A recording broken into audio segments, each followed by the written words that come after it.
Welcome to Tetris Tuesdays at 10. I'm back, and if you're wondering what that means, just go check out the live stream because I probably edited out everything up until this point. We are going to continue my kind of 100th episode spectacular, Tetris-tacular thing I've been doing since I'm now 100 episodes deep into this thing, and I've played, it's over 100 Tetris games because there have been multiple Tetris games per episode sometimes. I did kind of collections, especially if it was a Tetris that I didn't want to devote an entire episode to. This is live. I will edit a piece that will go out as a podcast later that you can listen to because this is a little talk heavy or heavier than the Tetris Tuesday episodes normally are. I will play 4 of the games I'm talking about. That's kind of the format, is that there are 4 real games that I'm putting on the list, and then I'm just going to do a bunch of honorable mentions in between. So I'll go through and kind of talk about Tetrises I need to talk about that I've come across that have stuck with me. I have not removed myself from the equation, although I will call out when I think they are straight up some of the best Tetris games that have ever been created, because some of the games that have stuck with me are not, but some of them absolutely are. And I talked about this last time as well. When I say honorable mention, it is a misnomer in every possible way. They are Tetrises that show up on a lot of lists that are top tier regardless, but I'm just not going to boot them up and play them here for this particular episode. But wouldn't be an episode of Tetris Tuesday if I didn't mention Tetris the Absolute Grandmaster 2, which this looms large not just for the game that it is. It carries on the tradition of the Grandmaster games, which, if you heard me, again, honorable mention, the first Tetris Grandmaster last time I did this episode, it was because it is just a watermark. You know, it's I say made by pros for pros. You know, if there's a knock against the Grandmaster series at all, it's that it's not quite as accessible as a lot of the other Tetrises out there. It was an arcade phenomenon, I'm going to say, in Japan, since the trend had been dying off in the States for some time at this point. And there were 2 people on the stream that day. This is when Shai was able to come in and play with me. And by way of Fightcade, I want to say, I should shout out. Had to mention that it carries on the tradition. It's also a great game. We will come back to the Grandmaster series, so I'm not going to say much more than that. Next one I want to mention, though, and this is going to start a trend. The original Game Boy Tetris is just one of the best Tetris games of all time. It also started what was like a fantastic run of handheld Tetris games over the years. Like there's been some bad ones, but I played them, and you can go check them out. But for the most part, like, there is just banger after banger when it comes to handheld Tetris. And before we move on, I have to mention Tetris DX for Game Boy Color as one of those. It's at least as good as the original. You know, it's not really billed as a sequel to the original Game Boy Tetris, but it pretty much is. You can tell kind of just by looking at it. But they actually mechanically improved Tetris DX as well. So it's not quite guideline. We're going to get there. Well, we got there last episode with Tetris Worlds, but we're going to get there in the handheld space in this episode. But if you're going to play, in fact, I would almost say if you're going to go back to, nostalgia reasons aside, a Game Boy Tetris, this might be the one you want to check out, actually, as opposed to the original, which is still great. And again, an all-timer, but for that reason, had to put this on the list as well. Which brings us to the first actual Tetris we're going to play on stream here. And very much, it seems, what was it last time? It might have been the CDI version of Tetris, which I have since, like a lot of people came out of the woodwork to be like, oh yeah, this belongs on a list. So music might have been one of the big reasons too. So I don't feel so bad now for putting that there, but I feel like since it was kind of the first, or a first console Tetris or a modern console, you know, like optical media console Tetris, and it made my list that was pretty much showing you where my biases lie. This might be similar. We're going to talk about Pokemon Tetris. You know, it's not S tier, maybe it doesn't show up on a lot of people's lists per se, but I am beholden to the Tetrises I played off stream, and for one reason or another, for probably one reason exactly, I played Pokemon Tetris off screen, I think more than any other Tetris I've talked about. I'll tell you why.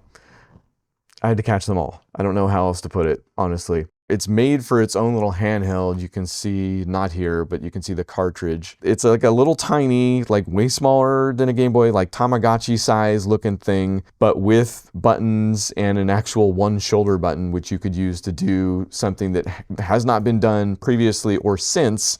You could mirror the Tetris piece, which not only made the games super easy. If you can flip the piece, you can basically have any piece you want at any time, just about, which is good because there's no hold with this one.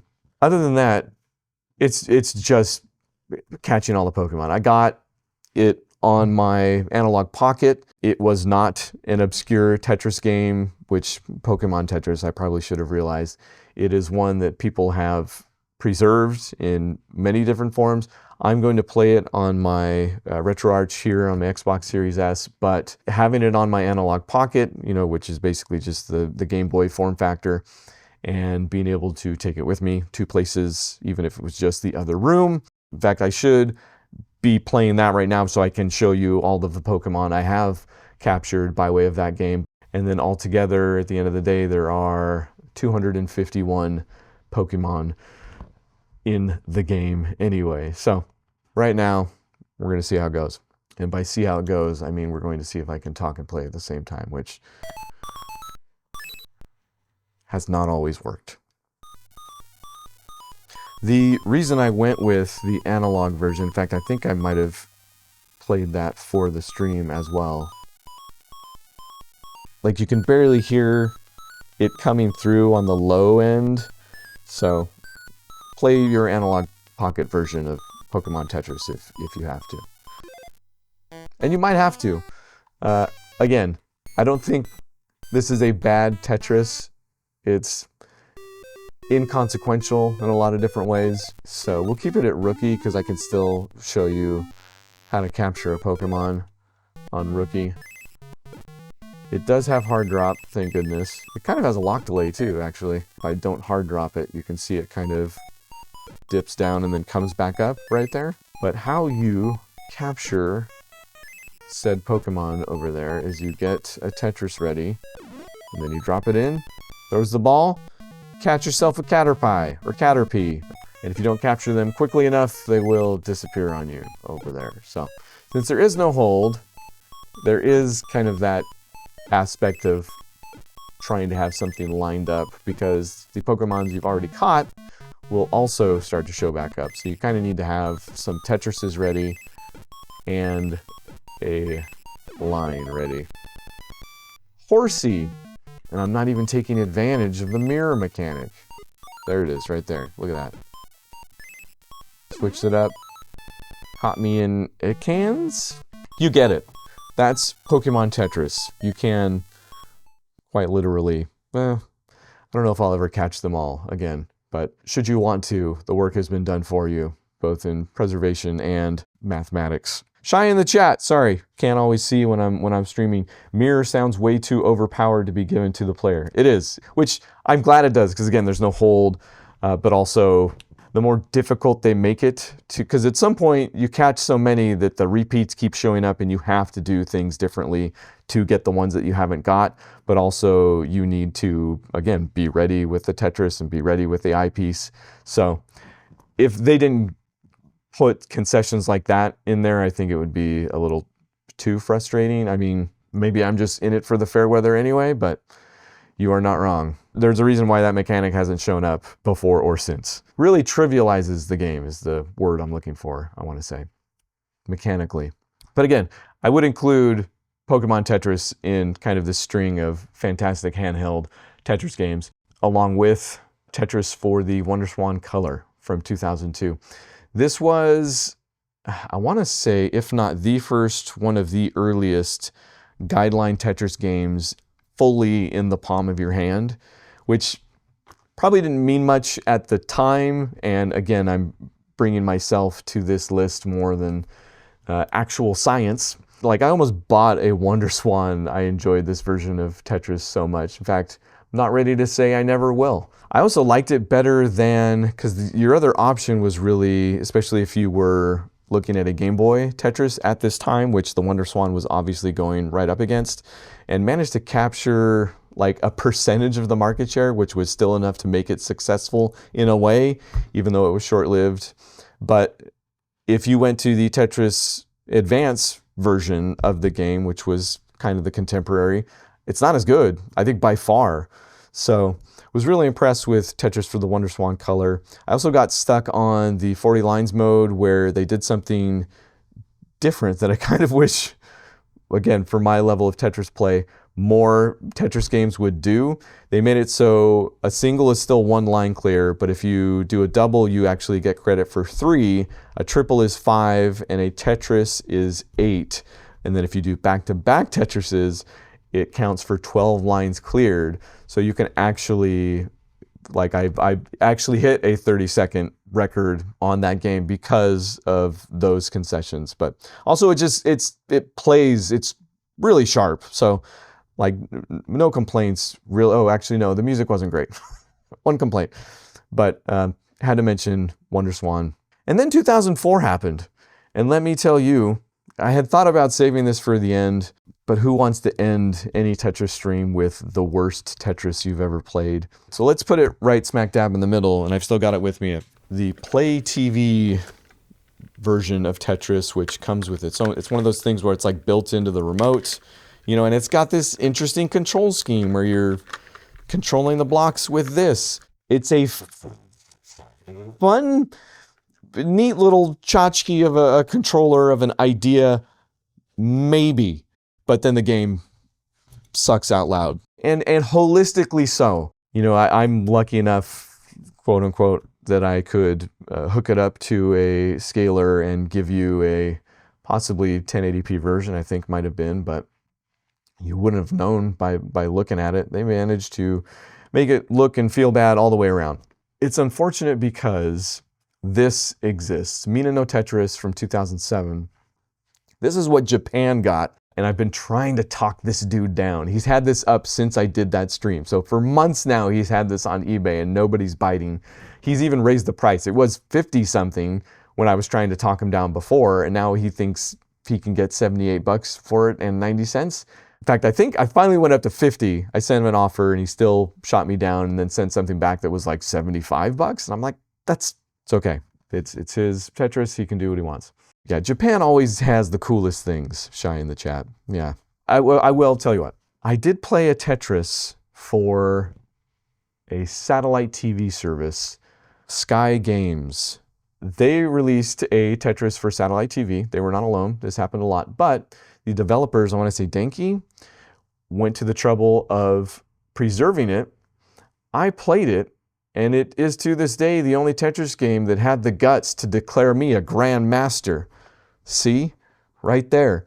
So I am a grandmaster. I know it doesn't seem like it most of the time, but when it comes to satellite TV Tetris, I am. Yes, Shy double reacting in the chat to how he reacted to this being a scam when they declared me a grandmaster. Anyway, had to mention that as well.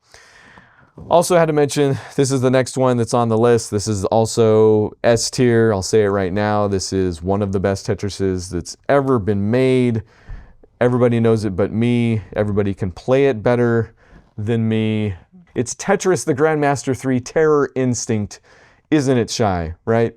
Again, if I'm going to knock the Grandmaster series at all, it's not quite as accessible as some other Tetris games. It's not meant to be, you know, it makes no apologies for it. So I'm not making an apology or an excuse or whatever it might be. I'm still putting it on the list. And we talked a little bit about this when I mentioned the first Grandmaster Tetris. It was a game that after all these different Tetrises, they tried to figure out the sequels. They tried to figure out, gimmicks here and there.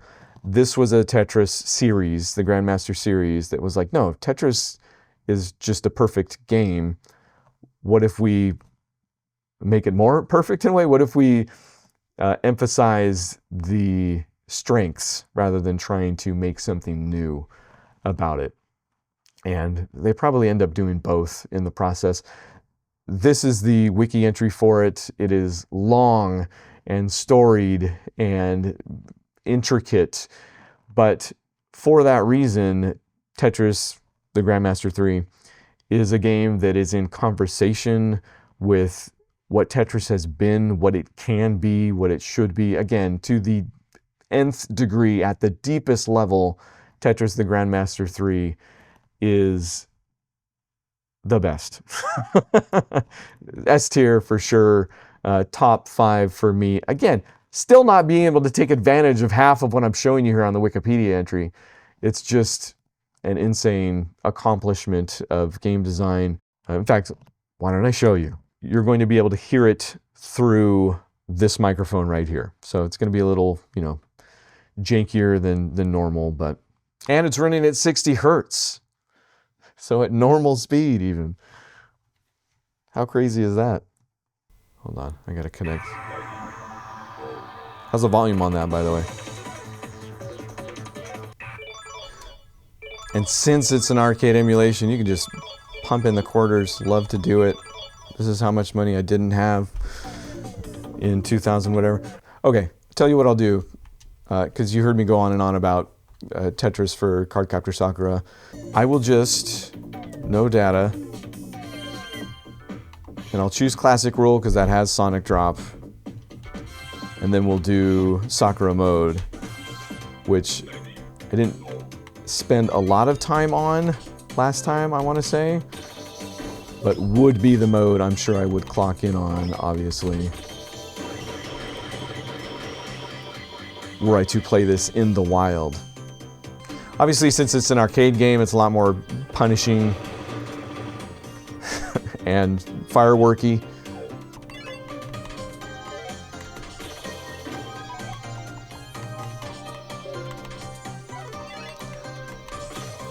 I do like they put Sakura type music in. Alright, so puzzles like this are where Sonic Drop really needs to happen. Because I can do this and this. Ah, see? So yeah, I was lucky enough to play this on a cabinet at PAX last year. And the way the stick works, like doing those Zangy drops with Sonic Drop, actually is really natural the way it flows. Because the thing with Sonic Drop is that you have to lock it into place manually after you hit it. Like if you want it to actually hard drop, it needs an extra input. So TGM3, even if you play more than just Sakura mode, which is probably still my favorite, again, maybe a little bit more accessible to me also, but one of the best Tetrises that's ever been. Next up, we are going to continue again. The handheld legacy that Tetris has had is amazing.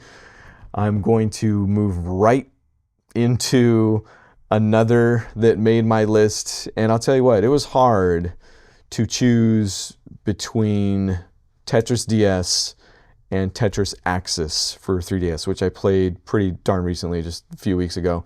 You can go check out that stream. So I took both of those games with me. I have physical copies of Tetris DS and Tetris Axis. They both work in the 3DS since the 3DS plays DS games as well. I, over the course of my vacation for the past 2 weeks, clocked in on both games trying to decide which one was actually going to make my list. They're both fantastic. Again, just both really good. I think part of the problem I was running into is that Tetris DS very much leans on nostalgia. And you're going to see, because that's going to be the one I'm going to play. Probably played both of them equally. I went back and forth twice, like I would spend however long it was on DS, and then be like, okay, let's try Axis, and then go back to DS, and then go back to Axis. So I tried. I really did try. I'm going to put Tetris DS on my list here that I'm going to actually boot up and play for that reason. And you'll see why. I don't even know that I'm like qualified to make this decision, because basically it's just like, remember Nintendo? And I'm like, yeah! I'm a sucker, but that's kind of what this list is about. And I don't mean to undersell it. It's a good Tetris game. In fact, there was one mode that's patterned after Metroid that I'm going to patterned after. They basically came up with different Tetris game modes and then gave them all a skin pertaining to Zelda, Metroid, Mario, Donkey Kong, whatever it was, with music included. I think the music is great because, again, it's just the music that I love from all of these games originally. But the games themselves, the mechanics themselves are good. Like the Metroid one, when I played it on stream, I was kind of less enthused with. Upon revisit this time around, it clicked with me in a way that was like, oh, so I kept actually playing that maybe more than any other mode in Tetris DS. And also what you didn't get to see on stream when I streamed Tetris DS was that touch mode, because there's no stylus support for the way I'm going to emulate this right now. But unfortunately, it's also, in fact, what the heck? I'll show you here. Touch. I won't be able to actually show you how it works, but I can show you how it sounds. Uses the balloon fight music. So, again, maybe that had something to do with it. Also, balloon fight, one of my favorites from back in the day. But you basically, there's two modes. One of them is a puzzle mode where you're kind of trying to figure out how to do different objectives. With the stylus, you get to move the piece by touching it and dragging it. So it's novel and new and good and fun, and you didn't get to see that on stream, but I thought I would shout it out if only for the music. The catch mode, which is the one that uses the Metroid skin, is this thing where you're floating and then hope you can create a square. So there, I've got the cube. And if another Metroid shows up, I can kill him. Or I would have, had I waited till the right moment. Anyway, also push was awesome. It was this thing where you keep, depending on your opponent, pushing each other back and forth across. It's kind of a football field, but this is the one with the Donkey Kong theme. It actually has a fair amount of unique play to it that you have to figure out to actually do any damage to your opponent. Tetrises would definitely be the way to go, but you can't just do what you would do in a normal game of Marathon because there's a hole in the bottom of the screen. So it's actually hard to get Tetrises, especially on the hardest difficulty mode, because he will never leave an opening for you like this right here to send him packing with a Tetris.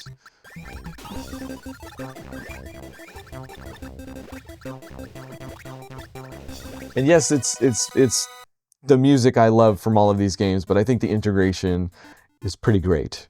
I think it's a good too great Tetris without the nostalgia hooks, but man, the nostalgia hooks are good. Finished it up with some standard Marathon. Not that Nintendo's ever been shy about, you know, plumbing the depths or resurrecting, or again, is it really like when Nintendo comes out and was like, hey, remember how good this stuff was, and it was actually good? Okay, I'm sure that's gone poorly, but when Nintendo does it more often than not, I feel like we're all on the same page and we're like, yeah, it was, you're right. And again, I'm playing the emulated version here, but on stream it was the actual 3DS, and it is as snappy as anything. Like the 3DS, I don't need to tell you that it's an awesome console, handheld, whatever, but the game runs fantastic, plays really great.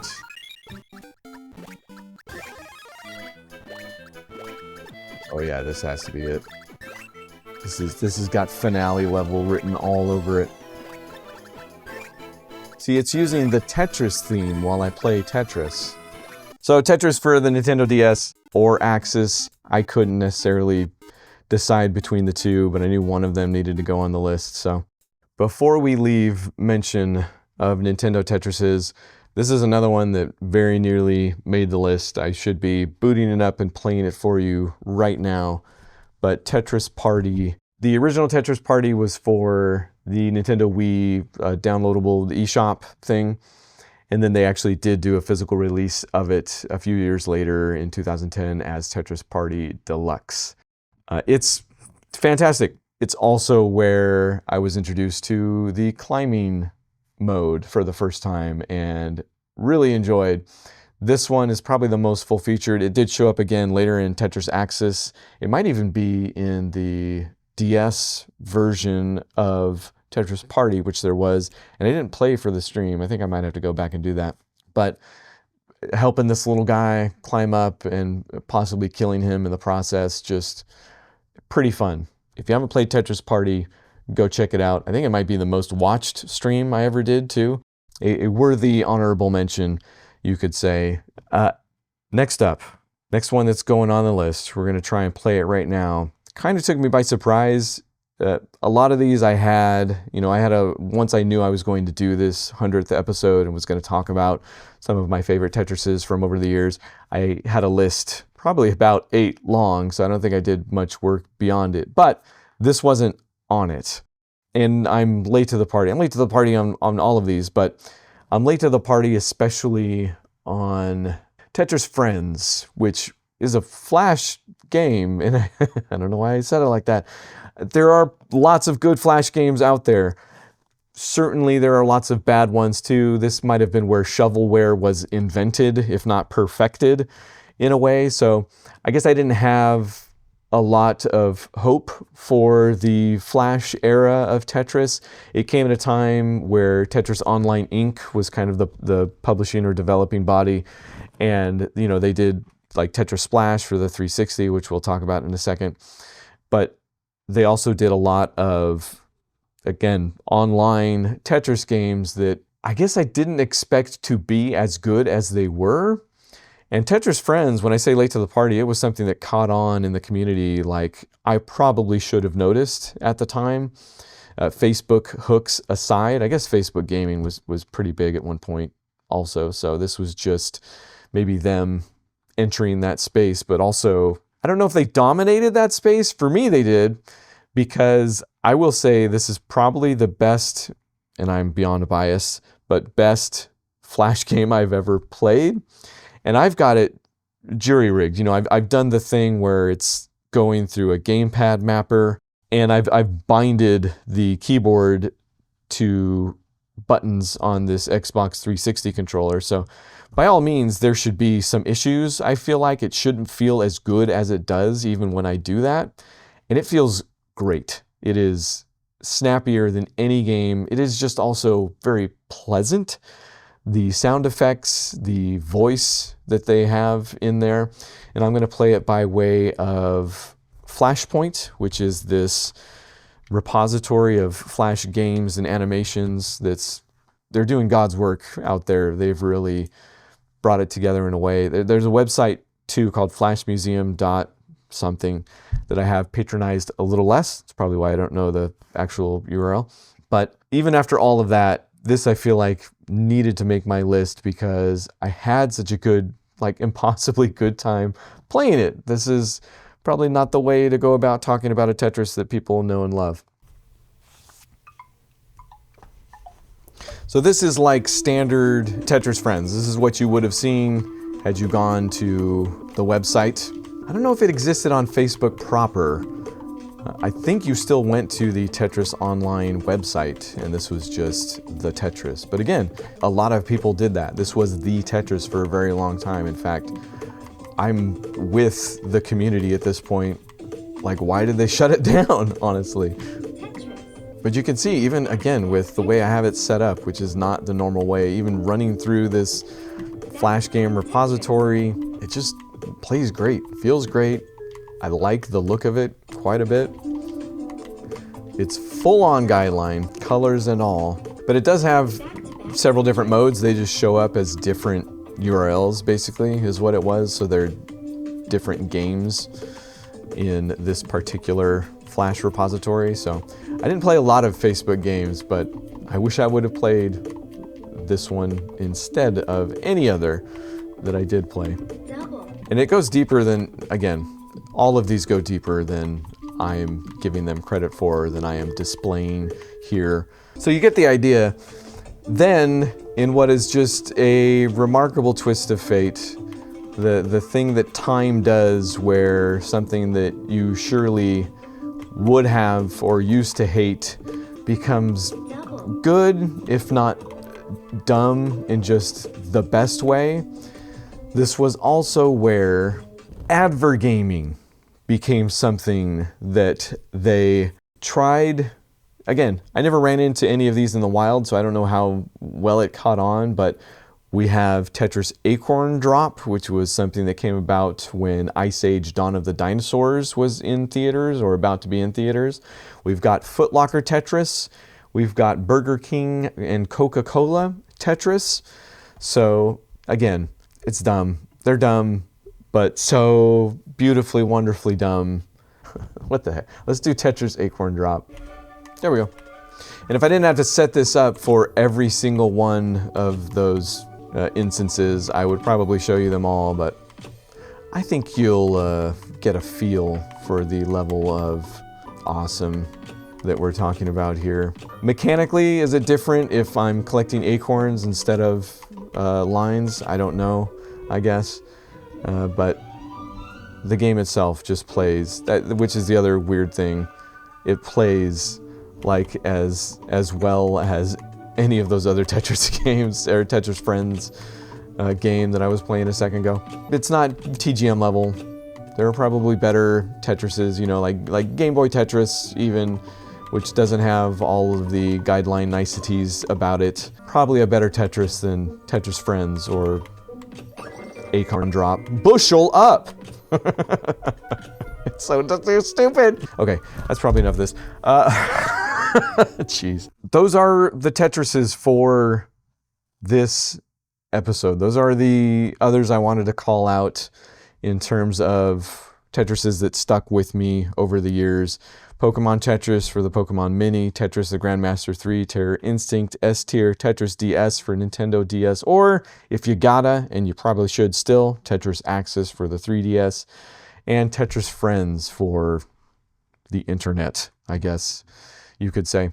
There are a few others I would still shout out. In fact, these are so similar between the PSP version of Tetris, or PSN, I guess, version of Tetris for the PlayStation 3. You can see here, they look similar. I think it's the same music. They also look and sound like Tetris Revolution, I think it was, which was a Java game that came out for some kind of pre-iPhone smart-ish phones, however you want to put that. I was the Xbox 360 guy, so I didn't have a PS3, so this was also kind of seeing how the other half lived to some extent, but also just really solid Tetris games that played really well and I enjoyed. So that's it for the 100th episode stuff that I've been doing. Thanks for hanging out always. Thanks for being a part of this. Thanks for supporting it. If you do, you support it by subscribing and liking, you know, those things, but also just watching. It's probably the real thing. Participating, I do these live because I do think there's a conversation to be had that can be fun. Thank you, Shy. Thank you. Let me see if I can remember every single person that's ever showed up to a stream from over the years. Matt, Uplake, somebody named like Allison or Alicia or something like that. Oh, Jonathan Blade today, of course. How could I forget? Thank you to the patrons. Let's put it that way. They pitch in every single month and help me keep doing this and other videos on the channel, which if you haven't seen any other videos on the channel or much of any other videos on the channel, that's going to change. I'm coming back in a way. Vacation was good. Helped me wrap my head around some things. So those should be out soon and we can continue to talk about it. So thank you. That's it. We'll see you next week.